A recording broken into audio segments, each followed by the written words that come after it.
Hey folks, it's Jeff McLennan with Remax Advantage here. I just wanted to talk to you today about some big changes that are coming to the real estate in Greater Vancouver. In case you haven't been paying attention, there's a lot of news. It was mostly started by some reports coming out of the Globe and Mail about a lot of really underhanded activity that was happening in Vancouver real estate.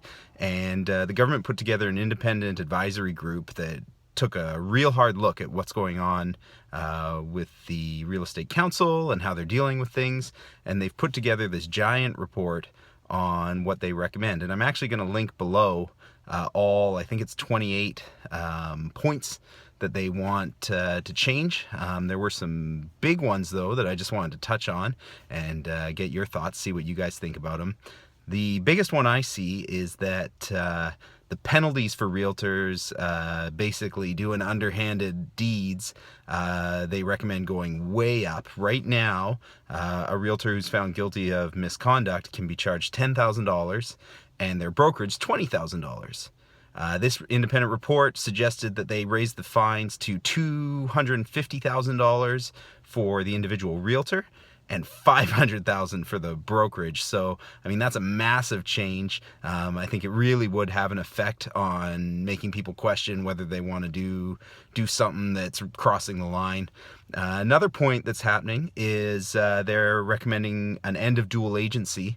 Now, dual agency in real estate is when a buyer and a seller are represented by the same realtor. Now, something that's really important that a lot of people I've been talking to in the public have been getting wrong on this, the report isn't actually recommending an end to double ending, which is when the buyer usually in the transaction has no representation and the listing agent keeps all of the commission.